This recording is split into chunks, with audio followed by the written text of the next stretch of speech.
మా నుంచి తప్పించుకోవటం అంత సులభం కాదు. నేను పరిగెత్తి అలసిపోయాను. ఏం కావాలి? నీ ప్రాణం అక్కర్లేదు, నీ ఆస్తి అవసరం లేదు. ఏదో అవసరానికి 2000 అప్పటి ఇలా చంపేపోతున్నాడు జీవాజీ. ఆయన అప్పు తీసుకున్న తప్పించుకుని తిరగాలి కానీ ఆపేసి మీకు అక్కడ పెట్టండి. కొత్త అప్పు ఇవ్వకూడదని. ఇదిగో వెంకీ, కావాలంటే నీకు ఇచ్చిన పాత బాకీ మర్చిపోతాను, నన్ను వదిలే. మీరు మమ్మల్ని వదలనా? మేము మిమ్మల్ని వదలలేమండి. మీ దగ్గర అప్పు తీసుకున్న నిజం మమ్మల్ని నీలా వెంటాడు. అందుకు నన్ను వెంటాడుతున్నారా? నన్ను అంతగా అయిపోలేదు. ఉండి లేదంటే మొత్తం లేకుండా పోతారు. ఇప్పుడు మీకు ఇస్తే జరిగేది అదే. ఇస్తే ఇవ్వండి, లేకపోతే మానేయండి, అంతేగాని శుక్రవారం పూట అశుభ మాటలు మాత్రం ఆడకండి. శుక్రవారం లేదు, శనివారం లేదు, అసలు వడ్డీ వ్యాపారం చేయడం లేదా? జీవాజీ, డిస్కషన్స్ అనవసరం. ఇప్పటికి 18,000 ఇచ్చారు, ఇంకో 2,000 ఇస్తే 20,000 రౌండ్ ఫిగర్ అవుతుంది. 2 రోజులు తిరిగి ఇచ్చేస్తాం. వీళ్ళకి ఇప్పుడు దాకా ఇచ్చింది 14,000 కదా, 18,000 అంటాడేమిటి పెచ్చనాయాలు? పడ్డాడు కక్కుర్తాడు సంగతి మనకి తెలుసు. అసలేనయ్యా, ఇదే నేను మీకు ఇచ్చే ఆఖరి అప్పు. మీరు ఇచ్చిన ప్రతిసారి ఇలాగే అంటారు. ఇతనే వచ్చిందని తగలేయకుండా ఊరికే వచ్చింది ఏంటి? అబ్బాయి ఏం లేదండి, జాగ్రత్తగా ఉపయోగించి పైకి రావాలయ్యా. సరే, ఈ 2,000తో 20,000 సంపాదిస్తారు. అదే కూర్చొని ఆలోచిస్తాం. ఆ జీవగాడు ఎప్పటికైనా జీవితంలో పైకి రావాలంటాడు. రోజు ఇంత పైకి వస్తాం తెల్లడికి. రే, మనం దొరికిన వాళ్ళ దగ్గర అప్పు చేసి తాగెత్తనం. ఇలా ఎన్నాళ్ళు ఇచ్చేవాళ్ళు ఉన్నన్నాళ్ళు. తెలిసిన వాళ్ళందరూ అయిపోయారు, ఇంకెవరు మిగిలారా? అందుకే నేను ఎప్పుడు అంటూ ఉంటాను సర్కిల్ పెంచమని. ఒక 2 పెంచుకుందామన్నా ఎవడు కోఆపరేట్ చేయట్లేదా? మనం చూస్తేనే జంప్ అక్కడ. అరే వడ్డీ ఎంతైనా పర్వాలేదు, అప్పు ఏంట్రా అంటే ఒక ముందు రాడే. ముందుకు వస్తే వాళ్ళు వెనక్కి వెళ్తారని భయం. భయం భయం భయం, ఎక్కడ చూసినా భయం. ఎన్నాళ్ళు భయం? మనల్ని చూస్తే మనకే పరమ అసహాయం చేస్తుంది. మనకే కాదు, ఊళ్ళో వాళ్ళందరూ కూడా అదే ఫీలింగ్. అందరూ డిగ్రీ 3 సంవత్సరాలు చదివి పాస్ అయితే మనం 6 సంవత్సరాలు చదివి పాస్. మరి ఉద్యోగం ఎవడి? ఉద్యోగాలు ఇవ్వక, అప్పులు ఇవ్వక, తాగేది ఎలాగా, బతికేది ఎలాగా? అరే మనం మాత్రం మనుషులం కాదా? మనకి కోరికలు ఉండవా? ఇప్పుడు మనం ఆలోచించాల్సింది అది కాదు, రేపటికి ఎవరిని చంపాలి. కాలనీలో ఎవరు సార్?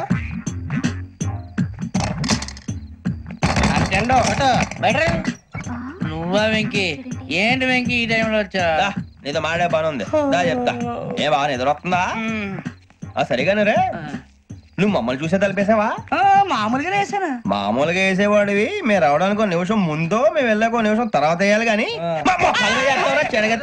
బిలాల్ రాజా, నాకు నిద్ర వచ్చి పడుకుందామని తలుపేసుకున్నాను.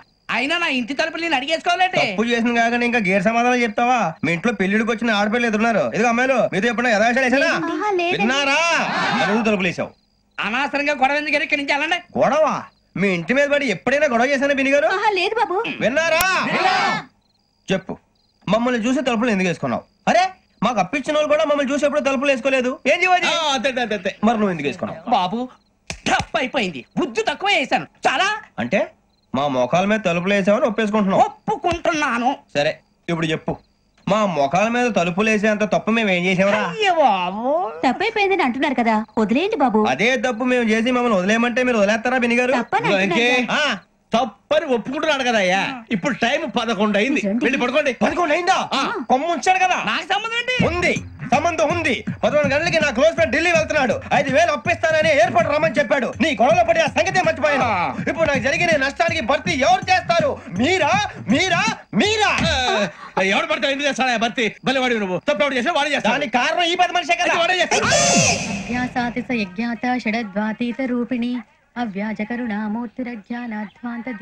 బీరు రమ్ము కలుపుకూడదు, తలకే పట్టేసింది. ఏంటే చదువుకుంటున్నావా? చదువుకో చదువుకో, దేనైనా వెనక్కి తీసుకురావాలం గానీ కాలం వెనక్కి తీసుకురావడం ఎవడి వల్ల కాదు. టైం విలువ గురించి నువ్వు మాట్లాడడం. నువ్వు ఎలా పోతే నాకెందుకులే. ఏమ్మా నీ పూజ అయిందా? తలకే పట్టేసింది, కాస్త మజ్జిగుంటే ఇవే.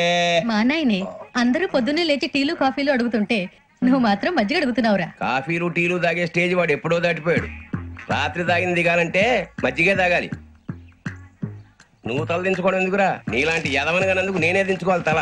రాత్ర సుబ్బారావు గారి ఇంటి మీద గొడవకి వెళ్ళేవంటగా అలా చెప్పాడు మీకు. ఏ మళ్ళీ గొడవ కెడతావా? నీ దెబ్బకు భయపడి రాత్రి తలుపులు తీసి పడుకున్నారంట. తెల్లారగా టైంట్లో దొంగలు పడ్డారు. ఇంట్లో ఉందిలేండి పట్టుకుపోవడానికి అక్కడ కూతురు తప్ప.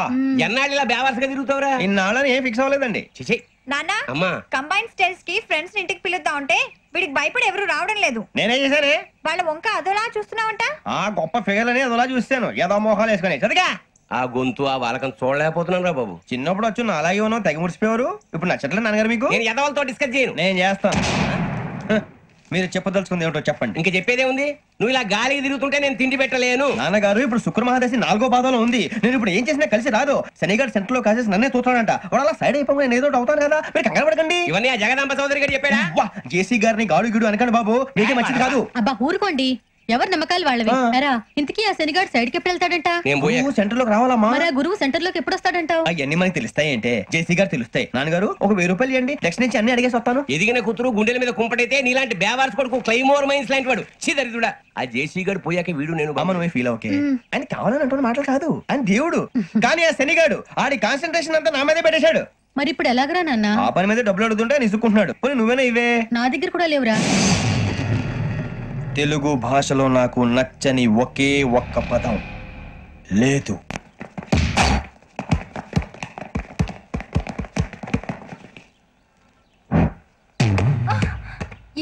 అరే సూరే బాల్ తీసుకురారా.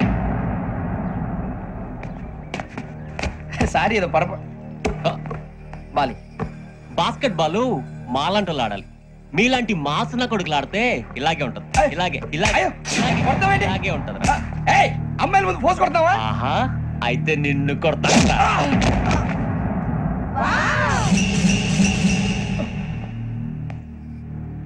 వాడు అమ్మాయిలు ఉన్నారని చూడరా ఎరా రెచ్చిపోతున్నాడు.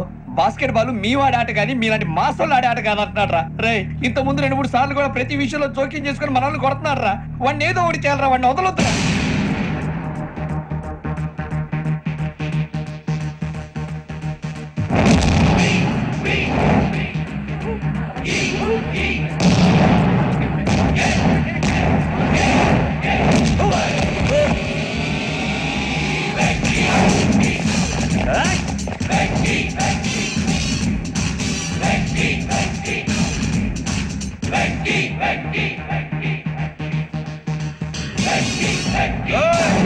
ఆడపిల్లలంటే ఎవరికైనా దెబ్బ తగిలితే అయ్యో అంటారు.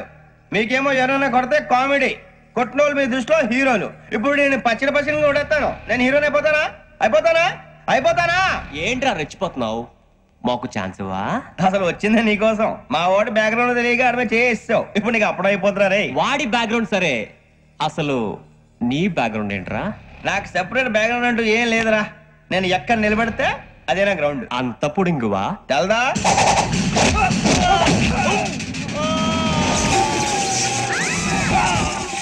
ఎవ్వా మన మామిడి కొట్టినప్పుడు వావ్ అన్నారు.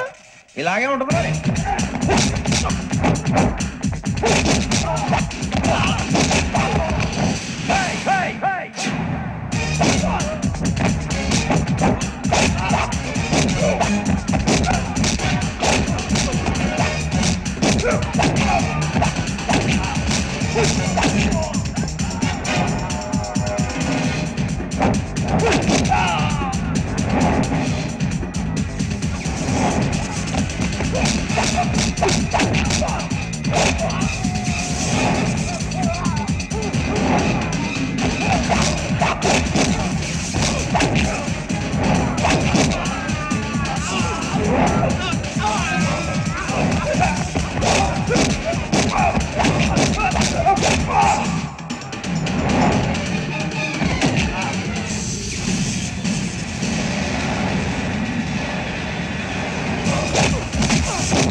సూర్యబాబు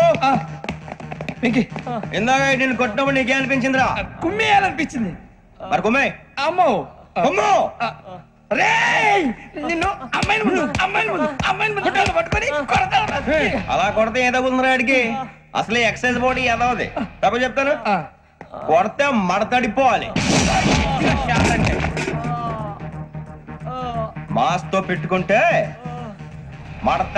మడతడిపోద్ది. ప్రపంచంలో ప్రతి వాడు ఏదో పని చేసుకుంటున్నాడు, మనం తప్ప. మా కాంట్రాక్టర్ తో చెప్పి పని ఏదైనా ఇప్పించరా? ఎలాంటి పనులు మేము చేయం. డిగ్రీలు బిఏ, నేను ఎంఏ. ఇలా ఇచ్చాడేంట్రా? అయ్యి బాబోయ్, ఇంకేమైందిరా? మడతాడిపోయిందిరా బాబు.